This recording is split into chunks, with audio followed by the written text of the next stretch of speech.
Hello and नमस्कार दोस्तों, आप सभी का स्वागत है हमारे चैनल क्रैक ग्रेड बी में। साइंस एंड टेक्नोलॉजी की इस सीरीज के अंदर आज हम बात करेंगे ब्लड एंड सर्कुलेशन की। बहुत ही इंपॉर्टेंट टॉपिक है, बहुत महत्वपूर्ण टॉपिक है। क्वेश्चन आने के चांसेस बहुत ज़्यादा रहते हैं। किस तरह के क्वेश्चन आएंगे उसी को देखकर मैंने इस वीडियो को तैयार किया है। क्योंकि कोई भी बॉडी या कोई भी इंसान हो, वो उसकी सबसे छोटी यूनिट कौन सी होती है? वो होती है सेल्स। इन सेल्स तक अगर आप उनके न्यूट्रिएंट, O2 और जो एसेंशियल सब्सटेंस हैं उनको नहीं पहुंचाएंगे तो ये सेल्स जो हैं वो मर जाएंगी, डेड हो जाएंगी। तो इनके पास तक इन 4-5 चीज़ों को पहुंचाने के लिए आपके पास क्या मीडियम है? There are various medium, but जिस मीडियम की आज हम बात करेंगे वो हैं body fluids. And body fluids are the transportation are the medium to transport these nutrient O2 essential substances to the various cells, to the various organs of our body। और ऐसा नहीं है कि लाइफ ने कोई प्रोसेस किया, किसी भी ऑर्गन ने कोई काम किया तो काम करने के बाद जो वेस्ट प्रोडक्ट बचता है उसको भी निकालने का काम इस फ्लूइड के थ्रू किया जाता है। There are two types of fluids which we are going to study in this video, that is blood and the lymph। दोनों के अपने अलग अलग काम हैं, दोनों के अपने अलग अलग रोल हैं। ब्लड एक बहुत बड़ा सब्जेक्ट है, बहुत बड़ा टॉपिक है। लिम्फ का अपना एक रोल है, वो लास्ट में मैं आपसे डिस्कस करूंगा। Blood can be divided into this three part in fluid, matrix, plasma and the form element. From this figure, you can easily understand that our blood is made up of these three parts, not these three, these four parts. Under this, plasma constitute, the composition of plasma is higher than the other part. I mean to say कि जो plasma है वो 50% constitute करता है blood को as compare to other things. Plasma किस किस चीज़ों से बना हुआ है? प्लाज्मा बना है वाटर से, अदर सॉल्यूट्स और प्रोटीन। प्रोटीन में भी ये 3 तरह के प्रोटीन है इसके अंदर यूज करते हैं। We are using it albumins, globulins और fibrinogen. Fibrinogen is a very important protein के बारे में लास्ट में बात करेंगे, कैसे ये रोल निभाता है कोगुलेशन प्रोसेस में, ब्लड को थक्का जमाने के लिए, जिसको हम लोग बोलते हैं कोगुलेशन। ये इसका रोल है। एलिमेंट्स ऑफ ब्लड्स को आप यहाँ भी देख सकते हैं। प्लाज्मा 55% कॉन्स्टिट्यूट करता है। ये बाहर वाला जो पीला पीला आपको जो फ्लूइड दिख रहा है, that is called plasma. Platelets काफ़ी कम हिस्सा कवर करता है। रेड ब्लड सेल देन आते हैं फिर 41%। के बाद व्हाइट ब्लड सेल्स भी होते हैं। तो ये 4 जो है ना, these are the elements of the blood. White blood cell 4% हिस्सा आपके ब्लड का यूज करते हैं। इसमें भी lymphocytes, basophil, eosinophil, monocyte and neutrophil, ये 4-5 चीजें जो हैं वो आपके व्हाइट ब्लड सेल्स का हिस्सा है। थोड़े से टिपिकल वर्ड है क्योंकि मेडिकल वर्ड्स हैं ये, लेकिन आपको याद रखने हैं और बहुत ही ज़्यादा ज़रूरी है। अगर आपके पास कोई क्वेश्चन आता है, वो पूछता है आपसे कि which of the following elements of the blood constitute major part of our blood, जो the following elements among these option constitute major part of the blood, that is plasma. अब प्लाज्मा क्या होता है? मैंने आपको बताया प्लाज्मा जो है वो 90 से 92% मेड अप ऑफ वाटर, पानी से बना होता है। उसके बाद ये प्रोटीन्स होते हैं, जो प्रोटीन्स मैंने आपको दिखाई फिगर में, एल्बुमिन, ग्लोबुलिन, फाइब्रोनिजिन। उनके क्या रोल होते हैं वो बताएंगे। प्लाज्मा क्या है कि ये न्यूट्रिएंट, हार्मोन्स, प्रोटीन्स को different different parts of the body to different different organs तक पहुंचाने का काम करता है। दूसरा, जो वेस्ट प्रोडक्ट निकलता है उनकी सेल मेटाबॉलिज्म को इम्प्रूव करके जो टिश्यूज हैं वहाँ से ऑर्गन रिस्पॉन्सिबल फॉर डिटॉक्सीफाइंग और एक्सक्रीट देम। मतलब कहने का ये है कि अगर कोई प्रोसेस हमारे स्टमक में या लीवर में हुई, उसके बाद जो उसका वेस्ट प्रोडक्ट हुआ तो उसको थ्रू इंटेस्टाइन, स्मॉल इंटेस्टाइन और लार्ज इंटेस्टाइन के थ्रू वो उसको बाहर निकाल देगा। तो ये वे कह सकते हैं कि the plasma is the vehicle for the transport of the blood cell through the blood vessels. Plasma कुछ स्मॉल अमाउंट्स के मिनरल्स को भी अपने पास रखता है, जैसे सोडियम प्लस है, कैल्शियम प्लस है, मैग्नीशियम प्लस है, HCO3 माइनस है, क्लोरीन है। इसके अलावा ग्लूकोज, एमिनो एसिड, लिपिड्स को भी अपने पास रखता है। Plasma as they are always in transcend in the body, हमेशा मतलब घूमते रहते हैं बॉडी के अंदर। ये ब्लड का जो कोगुलेशन होता है ना, क्लॉटिंग जिसको हम लोग बोलते हैं, इसके कुछ फैक्टर्स भी इसके अंदर प्रेजेंट्स होते हैं, लेकिन वो इनएक्टिव फॉर्म में होते हैं। जो फाइब्रोजिन आपको मैंने बताया था ना पहले, ये वाला फिब्रोनिजिन, इस ये 4% कंस्टिट्यूट करता है और ये इनएक्टिव फॉर्म में मौजूद होता है प्लाज्मा के अंदर। और वो एक्टिव कैसे होता है, आगे मैं आपको कोगुलेशन जब समझाऊंगा तब आपको समझ में आएगा कि कैसे वो एक्टिव फॉर्म में कन्वर्ट होता है। प्लाज्मा, अगर मैं कहूँ कि ये क्लॉटिंग फैक्टर उसके अंदर नहीं है, इनएक्टिव फॉर्म में है या वो एक्टिव नहीं हुआ है, तो प्लाज्मा को हम लोग सीरम कहते हैं। तो what is the basic difference between the plasma and serum? Plasma is a liquid and the serum is the part of this blood without having any coagulation or clotting factor. These are the values which is known for the plasma, right? Now plasma को मैंने आपको बताया कि पानी से बना होता है 90 से 92%। अब इसमें जो प्रोटीन होते हैं, हर चीज़ देखो कुछ ना कुछ प्रोटीन होता है उसके अंदर, है ना। प्रोटीन, ये भी कई सारे प्रोटीन से बना होता है। तो इसमें एल्ब्यूमिन होता है, वो 60% होता है। और इसका काम क्या होता है? Major component of osmotic pressure of plasma. जो प्रेशर डिफरेंस आता है ना सेल्स के अंदर, उसको मेंटेन करने के लिए ये एल्ब्यूमिन यूज होता है। ग्लोब्यूलिन्स 35% कंस्टिट्यूट करता है प्लाज्मा को, और इसके अंदर सबसे ज़्यादा होती हैं एंटीबॉडीज, इम्यूनोग्लोबुलिन, एंड ये ट्रांसपोर्ट करता है प्रोटीन्स। मतलब प्रोटीन होता है, ये एंटीबॉडीज होती है इसके अंदर, इम्यूनिटी सिस्टम को इंप्रूव करता है। सिंपल वर्ड में याद रखें। फिब्रिनोजेंस 4% का फंक्शन है क्लॉटिंग को कंट्रोल करना। तो याद रखना भाई, इन तीन को कभी कभी क्वेश्चन आ जाता है। और जो अदर्स है ना, अदर्स में आपका जैसे है अल्फा 1 एंटी ट्राइस्पिन, कोगुलेशन फैक्टर, ये सारे के सारे अदर्स जो हैं वो मतलब जो कोगुलेशन फैक्टर है उसमें कंट्रीब्यूट करते हैं। बट मेन ये मैं आपको बता रहा हूँ, ये क्वेश्चन आया है किसी PCS एग्जाम के अंदर कि एल्ब्यूमिन और ग्लोब्यूलिन्स और फिब्रिनोजेंस के क्या क्या रोल होते हैं। एल्ब्यूमिन ऑस्मोटिक प्रेशर याद रखना, ग्लोब्यूलिन्स इम्यूनिटी सिस्टम, और फिब्रोनिजेंस क्लॉटिंग के लिए। तो उसने क्वेश्चन दिया था कि भाई इन तीनों में से जो प्लाज्मा के अंदर प्रोटीन मौजूद है उसमें से कौन सा के ब्लड क्लोटिंग के रूप में काम करेगा या उस फैक्टर में इंक्लूड होगा। तो आंसर शुड बी फिब्रोनिजिन, ठीक है। इसके अलावा कुछ और इसके फॉर्म्ड एलिमेंट्स होते हैं। वो फॉर्म्ड एलिमेंट्स, 3 तरह के फॉर्म्ड एलिमेंट्स होते हैं, RBC, WBC एंड प्लेटलेट्स। अब इन तीनों के बारे में थोड़ा डिटेल में बात करेंगे, क्या फंक्शन है, क्या इंपॉर्टेंस है ब्लड के अंदर इनकी, इसके बारे में देखते हैं, ठीक है। RBCs को क्या बोलते हैं? देखो, RBCs रेड ब्लड सेल्स जो होती है ना, इसको इरिथ्रोसाइट्स के नाम से भी जाना जा सकता है, और इसके साइंटिफिक नेम आपको याद रखने हैं। साइंटिफिक नेम को आप बिल्कुल भूलना नहीं। सबसे बड़ी बात, ये मोस्ट एबेंडेंट होता है, सबसे ज़्यादा पाया जाता है in the forms of the element after plasma. अगर कोई भी चीज़ ब्लड के अंदर है तो वो है मोस्ट रेड ब्लड सेल्स। अगर कोई हेल्दी एडल्ट है, एडल्ट की बात कर रहा है ये, बच्चे की नहीं, तो उसमें कम से कम 5 million to 5.5 million of red blood cells होने चाहिए पर mm³ ऑफ द ब्लड के अंदर। ये कहाँ से फॉर्म होता है? रेड बोन मेरो से। वो मैं आपको बताऊंगा कैसे फॉर्म होता है।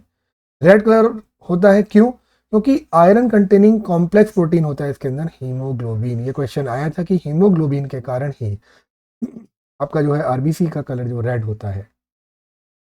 A healthy individual has this 12 to 16 gram of haemoglobin. याद रखना कितना होता है? 12 से 16 ग्राम के बीच में हीमोग्लोबिन होना चाहिए in every 100 millilitre blood of a adult person.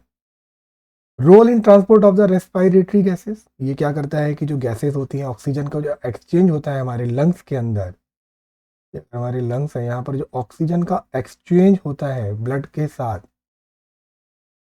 वो एक्सचेंज ऑक्सीजन को डिफरेंट डिफरेंट ऑर्गेन्स तक ले जाएगी और वहाँ से जो CO2 रिकवर करती है फिर उसको लाके लंग्स में छोड़ती है। तो इसका जो काम है वो रोल ऑफ द ट्रांसपोर्ट है, ट्रांसपोर्ट करता है गैसेस को।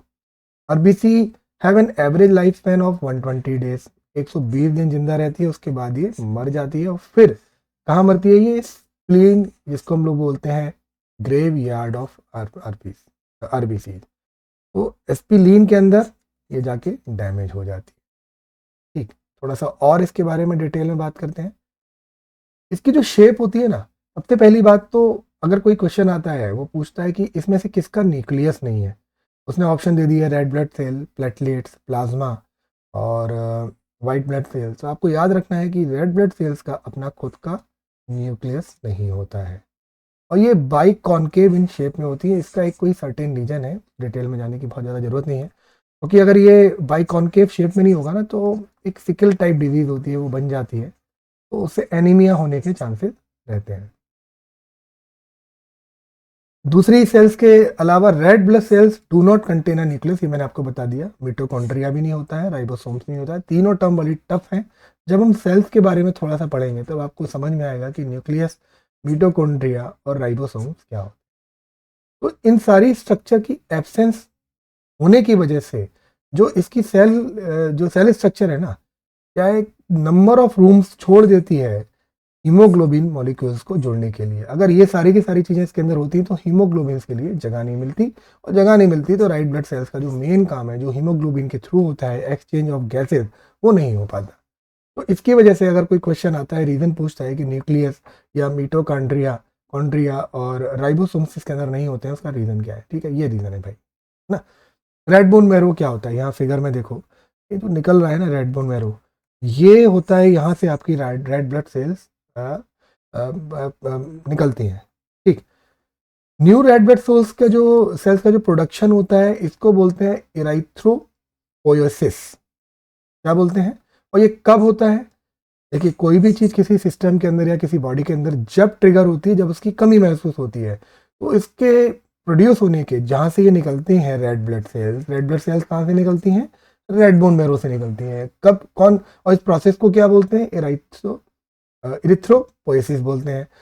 निकलती कब है? ये निकलती हैं जब लो ऑक्सीजन लेवल होता है, ब्लड लॉस होता है, प्रेजेंस इन हाई एल्टीट्यूड, जब आप बहुत ऊंचाई पर जाते हैं तब भी बोन मैरो से आरबीसीज निकलेंगी। भाई ज़्यादा ऑक्सीजन आपको चाहिए ट्रांसपोर्ट करने के लिए, है ना। जब आप एक्सरसाइज करते हैं, खेलते हैं, उस केस में भी बोन मैरो डैमेज भी हो सकता है, होने के केस में भी, और लो हीमोग्लोबिन लेवल होता है। तो ये इसको ट्रिगर कौन करता है? कौन बताता है कि लो लेवल हो गया? ये काम करती हैं हमारी किडनीज। किडनीज क्या करती हैं? लो लेवल को डिटेक्ट करती हैं और वो एक हार्मोन को रिलीज करती है, that is called इराइथ्रोपोएटिन।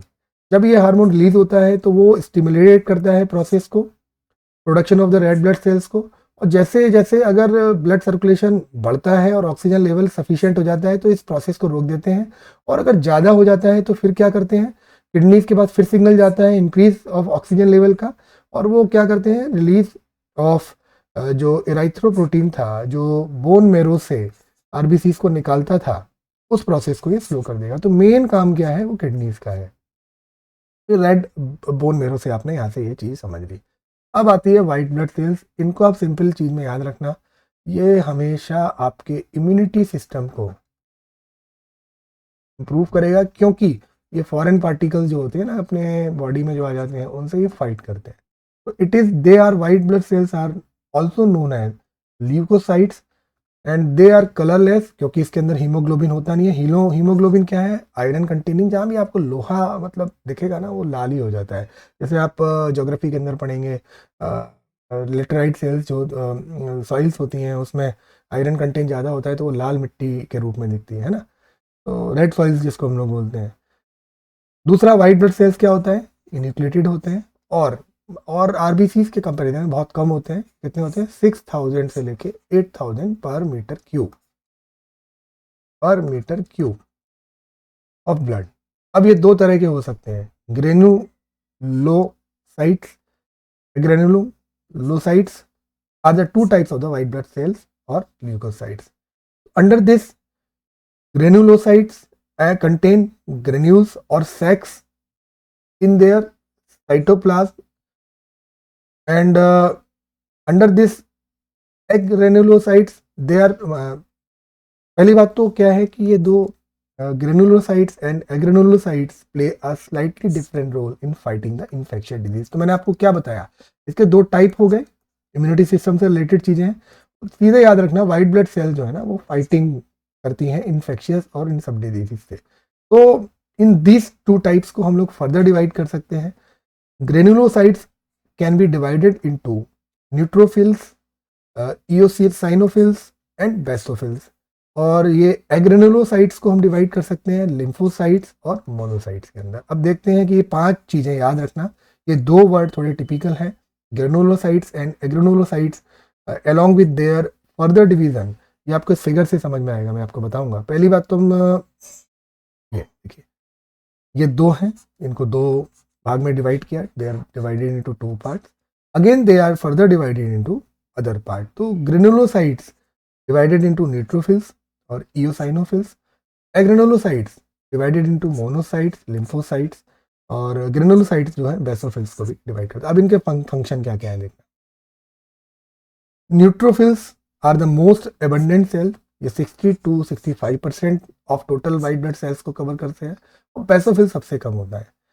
Neutrophils and monocytes are phagocytic cells. ये क्या करते हैं, डिस्ट्रॉय करते हैं फॉरेन ऑर्गेनिज्म जो बॉडी के अंदर आ जाते हैं. कौन से, न्यूट्रोफाइल्स एंड मोनोसाइट्स. बेसोफिल्स क्या करता है, एक हार्मोन को निकालता है that is called histamine, serotonin और heparin. They are involved in the inflammatory reaction. Eosinophils जो 2-3% होता है किसी चीज व्हाइट ब्लड सेल्स का, ये रेजिस्ट करता है इन्फेक्शन को और एलर्जिक रिएक्शन को. मतलब एलर्जिक रिएक्शन अगर कहीं आ जाती है तो याद रखना इओसाइनोफिल्स आता है. बेसोफिल्स एक हार्मोन्स को निकालता है फॉर इन्फ्लेमेटरी रिएक्शंस. ये मैं आपको क्यों बता रहा हूँ, क्योंकि इस पर क्वेश्चन आया है. उसमें सीधे बोला कि मैच करो कौन सा सही है. तो बेसोफिल्स आपका रिलेटेड है किससे, इन्फ्लेमेटरी रिएक्शन से. इओसाइनोफिल्स रिलेटेड है आपका एलर्जिक रिएक्शन से. न्यूट्रोफिल्स और मोनोसाइट्स रिलेटेड, ये क्या करते हैं, फॉरेन पार्टिकल को जो आता है उसको मार देते हैं. ठीक है. लिम्फोसाइट्स के भी आपके 2 टाइप्स हैं, B and T forms. Both B and T lymphocytes are responsible for the immune response of the body. बहुत डिटेल में जाओगे तो ज़्यादा जाने की जरूरत नहीं है कि अगर कोई भी फॉरेन पार्टिकल आपकी बॉडी के अंदर आ गया तो लिम्फोसाइट्स क्या है, बी एंड टी 2 फॉर्म में होते हैं और रिस्पॉन्सिबल होते हैं इम्यून रिस्पॉन्स के लिए. ठीक है. तो यहाँ पे मैंने आपको बताया neutrophils phagocyting a bacteria and the other pathogens. ठीक है. मोनोसाइट्स भी क्या है, फेगोसाइटोसिस है, ये भी वही काम करती है जो इसने किया. इओसाइनोफिल्स क्या करता है, एलर्जी को कम कंट्रोल करता है. और बेसोफिल्स क्या करता है, ये हिस्टामाइन और कई सारे जो प्रोटीन हैं उनको निकालता है. कौन कौन से प्रोटीन थे, सेरोटिन, हेपारिन. तो ये क्या करता है, जो इन्फ्लेमेटरी रिएक्शंस होती हैं बॉडी के अंदर उनसे रिलेटेड है. तो याद रखना, शॉर्ट नोट्स बना लेना, उससे याद रहेगा कि कैसा कैसा है व्हाइट ब्लड सेल्स की जो प्रोटीन है. ठीक है. अब ल्यूकोसाइट्स काउंट होता है, उसका क्या रोल है, व्हाइट ब्लड सेल्स का रोल क्या है भाई. आप जब ब्लड टेस्ट कराने जाते हैं उसमें कुछ रिपोर्ट आती है, WBCs की रिपोर्ट आती है, उसका क्या रोल है. पहली बात तो जो हमारा बोन मैरो है ना, उससे कॉन्स्टेंटली हमारी व्हाइट ब्लड सेल्स को निकलती हैं, और इनकी लाइफ स्पेन होती है वो केवल 1 से 3 दिन होती है, क्योंकि भाई ये फाइटिंग करते रहते हैं, कोई भी आता है उससे लड़ते रहते हैं, डैमेज होते रहते हैं, लड़ते रहते हैं, डैमेज होते रहते हैं. ठीक है. White blood cells are stored in the blood and the lymphatic tissues. Lymphatic tissues हम सबसे लास्ट में पढ़ेंगे इस स्लाइड के, तब आपको समझ में आएगा. फिलहाल आप याद रखो कि ब्लड और जो लिम्फेटिक टिश्यूज है ना, यहाँ पर ये पाया जाता है. द नंबर ऑफ ल्यूकोसाइट्स आपका इंडिकेट करता है आपकी हेल्थ को. क्यों, क्योंकि अगर ये कम हो गए, जैसे आपको याद होगा एड्स होता है तो सबसे ज्यादा असर किस पर होता है, व्हाइट ब्लड सेल्स पर. क्यों, क्योंकि आपकी जो क्षमता है, आपकी जो लड़ने की क्षमता है, देखो चारों तरफ आपके बैक्टीरिया, पैथोजेंस, वायरसेस घूम रहे हैं. अल्टीमेटली आपकी बॉडी को रिस्पॉन्स करना है उनसे लड़ने के लिए. आप कुछ भी खाते हो, कितने बैक्टीरिया अंदर अपनी बॉडी के लेते हो, लोगों को नहीं पता. लेकिन व्हाइट ब्लड सेल्स क्या है, आपकी रक्षा के लिए बनी हुई है. और वो क्या करती है, जैसे ही कोई फॉरेन पार्टिकल, मैंने अलग अलग बताया कि अलग अलग प्रोटीन है उसके अंदर कई सारे, वो अलग अलग फंक्शन करते हैं अपना। तो अगर कोई बंदा हेल्दी है तो उसके अंदर 4000 से लेके 11000 पर माइक्रोलीटर ऑफ ब्लड में आपका इतनी वैल्यूज वाली ल्यूकोसाइट्स काउंट होने चाहिए, and it is total 1% of the total volume of the blood in adult. अब दो प्रोसेस होती हैं, अगर ये ज़्यादा हो जाए तो इसको हम बोलते हैं ल्यूकोसाइटोसिस। ये ज़्यादा कब होती है, जब आपने इंटेंस फिजिकल एक्सर्शन हो गया, कन्वर्जन हो गया, एक्यूट इमोशनल रिएक्शन हो गया, पेन हो गया, pregnancy, labour, certain disease state, infection and intoxication, ये सारी चीज़ें हैं।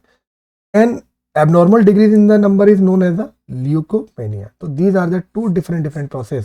थोड़े से वर्ड टिपिकल है लेकिन याद रखने पड़ेंगे। अब प्रॉब्लम क्या है कि मान लो उसने क्वेश्चन पूछ लिया कि वाइट ब्लड सेल्स अगर इंक्रीज होती है तो कौन सी चीज़ होती है, तो आपको सीधे याद रखना ल्यूकोसाइटोसिस, ल्यूकोपेनिया मत लगा देना इस पर आंसर, ठीक है। The count may decrease in response to the certain types of infection or drugs in association with the certain condition, जैसे कि क्रोनिक एनीमिया है, मेल न्यूट्रिशन है, एपाफिलेक्सिस है। तो ये सारी चीज़ें क्या है कि ये बताएंगे आपको कि अगर ये वाइट ब्लड सेल्स कब कम हो सकते हैं, इन कंडीशंस के अंदर कम हो सकते हैं। प्लेटलेट्स को बोलते हैं थ्रोम्बोसाइट्स, प्लेटलेट्स को हम थ्रोम्बोसाइट्स भी बोलते हैं, और ये सबसे कम होते हैं और ये प्रोड्यूस होते हैं मेगा कैरोसाइट, स्पेशल सेल्स होती है बोन मैरो के अंदर, उनसे ये प्रोड्यूस होते हैं, ठीक। ये ब्लड जो है ना करीब 1.5 लाख से लेकर 3.5 लाख प्लेटलेट्स का के बीच में रहता है।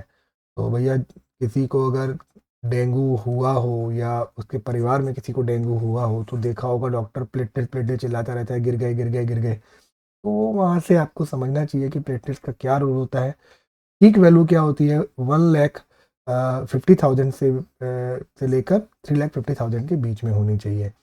कभी कभी क्या है कि प्लेटलेट्स आपका बहुत तेज़ी से गिरते हैं during the time of the dengue, 20,000 10,000 के आसपास पहुंच जाते हैं। जैसे ही 20 से 10,000 के आसपास पहुंचते हैं तो डॉक्टर बोलता है नहीं यार प्लेटलेट चढ़ाने पड़ेंगे, तो फिर किसी दूसरे बंदे से जाके आप ब्लड लेते हैं, उसके प्लेटलेट्स को यूज़ करके आप उपचार करते हैं। प्लेटलेट अगर कंट्रोल हो गए ड्यूरिंग डेंगू तो फिर मतलब उतनी दिक्कत नहीं होती, कुछ लोग अपने घर पर भी इस चीज़ को कंट्रोल कर लेते हैं। Platelets can release a variety of substance most of which are involve in the coagulation. भाई क्यों प्लेटलेट्स की बात हम लोग करते हैं, क्योंकि कोगुलेशन और क्लॉटिंग में ना इसका बहुत बड़ा रोल है। आपने देखा होगा कि मतलब लोग कहते हैं कि भाई अगर 10,000 से नीचे या 5,000 के आसपास अगर आपके प्लेटलेट्स गए तो इंटरनल ब्लीडिंग के चांसेस हो जाते हैं। ऑलरेडी कहीं कट लग गया तो फिर तो आप गए, भूल जाओ। तो डेंगू में अगर किसी बंदे को डेंगू है ना तो ऑपरेशन तो उसका हो ही नहीं सकता, क्योंकि कोगुलेशन और क्लॉटिंग ऑफ ब्लड की जो प्रॉपर्टी है ना वो उसकी जीरो होती जा रही है due to less number of these platelets into his body और हर body. Reduction in number of can lead to a clotting disorder, वो मैंने आपको बता दिया, और excessive loss of the blood. Generally dengue वाले केस में मैं इसको क्यों रिलेटेड कर रहा हूँ, मैंने ये केस खुद देखा हुआ है।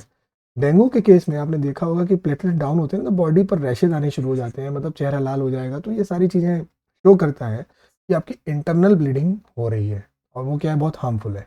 ब्लड आपके लिए इंपॉर्टेंट है, ब्लड कहीं से भी निकले, चाहे इंटरनल निकले या एक्सटर्नल निकले, it can cause you harm और it leads to you to the death, right. ये प्लेटलेट्स हो गया, प्लेट्स मैंने आपको समझा दिया, प्लेटलेट्स का रिलेशन ब्लड के कोगुलेशन से। नाउ ब्लड ग्रुप्स क्यों बनाए गए, किसने बनाए, ये मैं आपसे बात करता हूँ। कार्ल लैंडस्टीनर एक ऑस्ट्रियन साइंटिस्ट थे, उन्होंने क्या किया, एबीओ ब्लड ग्रुप को खोला था 1900 में। उन्होंने क्या, कई सारे ब्लड ग्रुप को मिक्स किया और उन्होंने एग्लूटिनेट्स किया, फॉर्म किया क्लस्टर्स को। उन्होंने देखा कि जब किसी ब्लड के अंदर दो तरह की प्रॉपर्टीज होती हैं, एंटीजन एंड एंटीबॉडीज, ठीक है। अगर इन दोनों प्रॉपर्टीज को कंट्रोल नहीं किया गया और ब्लड को ट्रांसफ्यूज कर दिया गया किसी दूसरे बच्चे के या बंदे के अंदर, तो it will be harmful to the other person. तो जब उन्होंने इस एग्लूटिनेशन प्रोसेस को किया तो इस प्रोसेस के हिसाब से उन्होंने ब्लड ग्रुप को 4 भाग में डिवाइड किया। वो 4 पार्ट्स हैं ए, बी, ओ और ए बी। इसको हम लोग बोलते हैं एबीओ ब्लड ग्रुप। उन्होंने डिवाइड किया। For this process he was awarded the Nobel prize at that time. Blood grouping is pivotal to the blood transfusion, वो मैं आपको समझाऊंगा कैसे। Why, because our immune system recognize another blood type as a foreign and attack it if it introduced in the body causing a transfusion reaction. For example देखो, यहाँ पर क्या है, ब्लड ग्रुप दिए हैं और डोनर की कैपेबिलिटी दी है। तो ब्लड ग्रुप ए है, उसके अंदर दो चीज़ें मैंने बताई, मान लिया कोई ब्लड है, उसके ऊपर दो प्रोटीन होते हैं, एक प्रोटीन होता है एंटीजन और एक प्रोटीजन होता है एंटीबॉडीज। तो इस ब्लड ग्रुप के अंदर एंटीजन ए है और इसके लिए क्या है ना, वो सेल्फ एक एंटीबॉडीज बना लेता है, एंटीबॉडीज जैसी, इसको बोलते हैं बी। अगर आप देखें यहाँ पर, अगर आपने इसमें बी टाइप का ब्लड ग्रुप चढ़ा दिया तो वो क्या करेगा, इन एंटीबॉडीज को डैमेज कर देगा। क्यों? क्योंकि इसमें आपके एंटीजेंस बी हैं और एंटीजेंस हैं, तो उसको डैमेज कर देगा। तो ये क्या होगा, हार्मफुल होगा किसी पर्सन के लिए। तो ब्लड ग्रुप इज इंपॉर्टेंट। तो यहाँ पर आपको याद रखना है, अगर ए टाइप किसी का ब्लड ग्रुप है तो वो डोनर ग्रुप, उसमें ए और ओ हो सकते हैं। बी है तो उसमें डोनर ग्रुप में आपका बी और ओ हो सकते हैं। ए बी है तो ए बी में कोई भी डोनेट कर सकता है, ए बी ओ। और ओ है, ओ में क्या है, एंटीजेंस होते नहीं है, केवल एंटीबॉडीज होती हैं। और ए बी में क्या है, एंटीजेंस होते हैं, एंटीबॉडीज नहीं होती हैं। तो इस एंटीबॉडीज ना होने की वजह से A B is the universal acceptor और O is the universal donor. ठीक है, तो ये चीज याद रखना।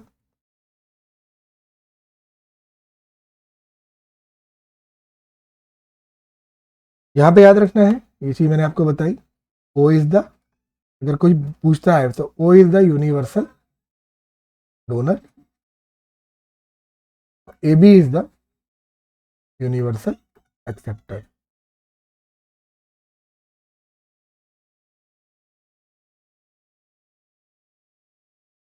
एक्सेप्टर क्यों है कि यहाँ पर ये आप किसकी एंटीबॉडीज निल है तो डैमेज किसको करेगा, और यहाँ पर दोनों ही एंटीबॉडीज हैं और एंटीजन निल है। जब ये निल है तो किसी जगह जाएगा तो वो एंटीजन दूसरी बॉडी में जाएगा नहीं, तो वो उसके खुद की एंटीबॉडीज को डैमेज नहीं करेगा। तो O is known as the donor, universal donor, तो यू डोनर कर देते हैं।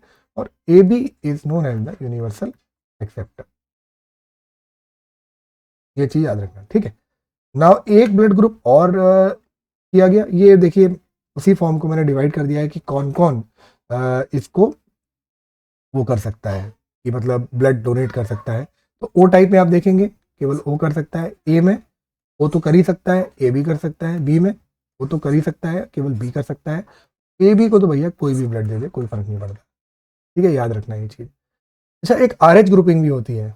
आर एच ग्रुपिंग में क्या है कि एक रेसिस मंकी हुआ करते थे, तो जब उसमें ऑब्जर्व किया गया तो उसमें कुछ ब्लड सेल्स मिली, रेड ब्लड सेल्स मिली, जो मेजोरिटी मतलब 80% ह्यूमंस के अंदर भी पाई जाती हैं। तो ये क्या किया, such individuals are called R H positive. अगर ये रेसिस मंकी वाली आर एच वैल्यूज अगर किसी ह्यूमन के अंदर मिली है, जनरली 80% लोगों के अंदर मिल जाती है, वो आर एच पॉजिटिव होता है। और जिसके अंदर नहीं मिलेगी, whom this antigens is absent are called R H negative. तो इसमें याद रखना है, जिसका पॉजिटिव है उसको पॉजिटिव ब्लड देना है और जिसका नेगेटिव है उसको नेगेटिव ब्लड देना है। नहीं तो वही प्रोसेस होगी, आप दूसरा एंटीजन डाल देंगे तो उसके एंटीबॉडीज को डैमेज कर देगा और वो हार्मफुल हो जाएगा उसके लिए। अब इसमें एक प्रोसेस होती है due to this is called the erythroblastosis fetalis. याद रखना, एक बहुत इंपॉर्टेंट प्रोसेस है।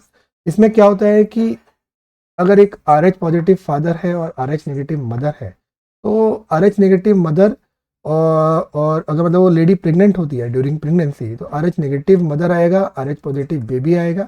फिर क्या होगा कि डिलीवरी के टाइम पे तो are H positive blood cells है ना, वो मदर के ब्लड स्ट्रीम में घुस जाएगा। लेकिन इससे पहले क्या है कि इससे पहले तो वो नाल, जिसको हम लोग बोलते हैं प्लेटेंटा करके कुछ बोलते हैं, वो उससे जुड़ा रहता है, तो उस टाइम तो नहीं होगा। लेकिन during the time of delivery ये दोनों चीज़ें मिक्स हो सकती हैं, यानी कि आर एच पॉजिटिव बेबी का जो ब्लड है ना, वो मदर के ब्लड के अंदर चला जाएगा।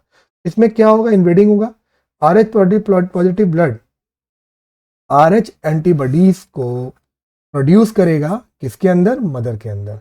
तो this R H antibodies remain in the mother's blood stream. क्या होगा, later with pregnancy R H positive baby, क्या होगा, आर एच पॉजिटिव बेबी आ गया, तो these R H antibodies attack the RH positive baby's blood cells and causing this disease. भाई देखो pregnancy के दौरान क्या है, मिक्स होता है, तो कैसे कैसे हुआ, पहले बच्चे के ब्लड से माँ के ब्लड में गया, फिर माँ ने वो के ब्लड में वो मिक्स हुआ, मिक्स होने के बाद एक पॉजिटिव एंटीबॉडीज प्रोड्यूस हुई, और वो क्या है माँ के ब्लड में रही, और जब ये प्रोड्यूस हुई तो एंटीबॉडीज क्या करेंगी, जो पॉजिटिव बेबी का जो ब्लड है ना उसको कॉज करेंगी, और अगर उसके ब्लड के अंदर उन एंटीबॉडीज को अटैक कर लिया तो बच्चे की इम्यूनिटी सिस्टम कमजोर हो सकती है, और वो मतलब वैसे भी छोटे बच्चे जब पैदा होते हैं उनकी इम्यूनिटी सिस्टम बहुत कमजोर ही होता है, तो इस वजह से और ज़्यादा दिक्कत हो सकती है। तो दिस प्रोसेस इज कॉल्ड इराइथ्रोब्लास्टियोसिस फॉइटेल्स। ठीक है, टेलिस फॉइटेलिस फोटेलिस। कोगुलेशन ऑफ ब्लड क्या होता है, आपने देखा होगा कि जब कहीं चोट लग जाती है तो उस हिस्से पर कुछ काला काला थोड़ी देर के बाद जमा हो जाता है और ब्लड रुकना चालू हो जाता है, ब्लड स्टॉप हो जाता है वहां से।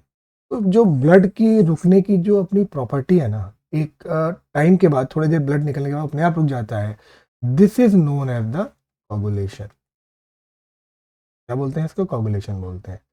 तो कैसे होता है, देखिए क्या हुआ, नस कटी, नस कटने के बाद ये ब्लड आना बाहर शुरू हुआ, तो damage blood cells, injury to the vessels leading trigger the release of the clotting factor. और क्लॉटिंग फैक्टर कहाँ से आता है, जो प्लेटलेट्स होते हैं ना, प्लेटलेट्स, वो प्लेटलेट इस हिस्से में आके जमा हो जाते हैं, जैसे यहाँ से नस फटी तो यहाँ पे आके जमा हो जाएंगे। वो आते कैसे हैं, formation of platelets plug this blood फ्लोशन। अब ये कैसे होता है, मैंने आपको बताया था, फिब्रिनोजिन करके एक प्रोटीन था जो मैंने आपको शुरू में पढ़ाया था, प्लाज्मा में मिलता है ये, और कई जगह होता है, तो ये सॉल्युबल होता है। उसके बाद ये जो क्लॉटिंग फैक्टर है, मतलब एक्टिवेट होगी प्रोसेस, ये प्रोथ्रोम्बिन और थ्रोम्बिन करके एक प्रोटीन है, वी कैन से दैट, इस रिएक्शन को ये लोग क्या करते हैं, स्टिमुलेट करते हैं, इस रिएक्शन को आगे बढ़ाते हैं। तो ये फिब्रिनोजेन जो है फिब्रिन में कन्वर्ट हो जाता है, इनसॉल्युबल होता है। जब ये इनसॉल्युबल हो गया तो जब आके फिब्रिन ने इसको यहाँ पर बांध दिया और ये क्लॉटिंग प्रोसेस आपकी शुरू हो गई। तो क्या हुआ, डेवलपमेंट ऑफ क्लॉट कैसे हुआ, fibrin strand adhere to the plug to form a insoluble clot. पहले क्या था, फिब्रिनोजेन क्लॉट जो है सॉल्युबल था, सॉल्युबल होगा तो ब्लड में बह के कहीं निकल जाएगा, लेकिन जब ये इन दोनों की वजह से फिब्रिन में कन्वर्ट हुआ, फिब्रिन में कन्वर्ट होने के बाद क्या किया इसने, यहाँ के ब्लड को थोड़ा बांध दिया, fibrin strand these blood cells, this process is called the blood clotting. ठीक है, तो इस तरह से ह्यूमन क्लॉटिंग होती है। अब लास्ट में आता है आपका लिम्फ टिश्यूज। लिम्फ टिश्यूज क्या होता है दोस्तों, as the blood passes through the capillaries, क्या होता है कि कैपिलरी से निकलता है some water along with many small water soluble substance move into the spaces between the cell of the tissues. यहाँ पे देखो आप, ये है आपकी टिश्यू सेल, ये लिम्फेटिक कैपिलरीज है, ये ब्लड है, ये इंटर सेटिल फ्लूइड्स हैं, लिम्फ मैंने आपको बता दिया, लिम्फ कैपिलरीज है, ये लिम्फ है, और ये ब्लड कैपिलरीज है, और ये लिम्फ दोनों तरफ मैंने आपको दिखा दिया, लिम्फेटिक डक्ट है। अब प्रॉब्लम काम क्या होता है इनका, जब water soluble substance move out into the spaces between the cells of the tissue, leaving the larger proteins and most of the formed element in the blood vessel. So these fluid release out is called the interstitial fluid or tissue fluid. कौन सा fluid है, ये वाला। जब वो बाहर निकल जाता है ना, कौन सा, क्या बता रहा है देखो, ये कह रहा है as the blood passes through the capillaries in the tissue, some water along with many small water soluble substance moved out in the space between the cells of the tissue, leaving the larger protein and most of the formed element in the blood vessel। देखो पहले क्या है कि ये blood vessels, अब इसके अंदर खून बह रहा है, खून बह रहा है तो क्या है कि कुछ पानी जैसा बाहर निकल आता है, पानी जैसा कुछ बाहर निकल आएगा, वो क्या है, वो ये है, इनको बोलते हैं टिश्यू सेल्स। अब ये पानी जैसा बाहर निकल आएगा तो ये क्या बोलते हैं, इसको बोलते हैं इंटरस्टिशियल फ्लूइड और टिश्यू फ्लूइड। ठीक है, it has the same mineral distribution as that in plasma. Plasma जो था ना, जिसमें मैंने आपको मिनरल डिस्ट्रीब्यूशन बताया था, प्रोटीन बताया था, कुछ सारी चीजें बताई थी, वो सारी चीजें इसके अंदर रहती हैं।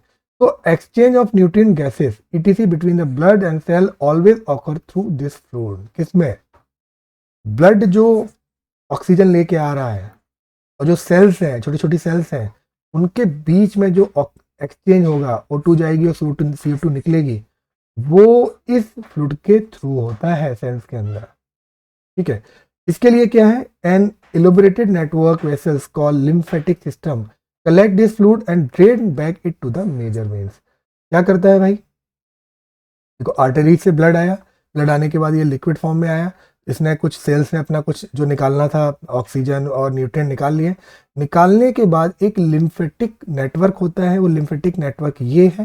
तो ये इस जो फ्लूइड है जिसने अपना काम कर दिया उसको वापस भेज देगा किसमें, वेन्स के अंदर, ठीक है। तो the fluid present in the lymphatic system is called the lymph.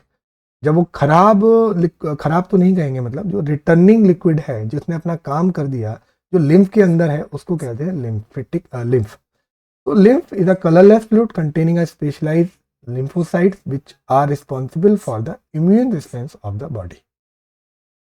ये भी बहुत इंपॉर्टेंट कैरियर होता है न्यूट्रिएंट्स का, हार्मोन्स का, और जो फैट होता है ना ये उसको एब्जॉर्ब करता है through lymph in the lacteal present. तो सिंपल सी बात है, ब्लड आया, ब्लड से कुछ वाटर जैसा सब्सटेंस निकला, सेल्स ने उसको एब्जॉर्ब किया, गैसेस का एक्सचेंज हुआ, फिर वो फ्लूइड इस लिम्फेटिक नेटवर्क के थ्रू वापस जाएगा। इसके अंदर जो लिम्फ जो सॉल्युबल है या कोई लिक्विड है दैट इज कॉल्ड लिम्फ, और इसके अंदर भी मतलब कई सारे इम्यून रिस्पॉन्स वाली चीज़ें होती हैं, ठीक है, और ये वापस इसको लेके ब्रेन के अंदर डाल देगा, वेन के अंदर, नस के अंदर डाल देगा। ये पूरा है लिम्फेटिक टिश्यू फ्लूइड का काम, राइट। तो friends this was all from my side. Blood था, थोड़ा सा टिपिकल सब्जेक्ट था, 4-5 चीज़ें मतलब मैंने आपको मेन बताई, क्योंकि उसमें कुछ प्रोटीन्स हैं, कौन सी प्रोसेस होती है, इस पर क्वेश्चन आ सकता है। तो पढ़ लेना। Thank you and happy learning. पढ़ते रहिए, मेहनत करते रहिए।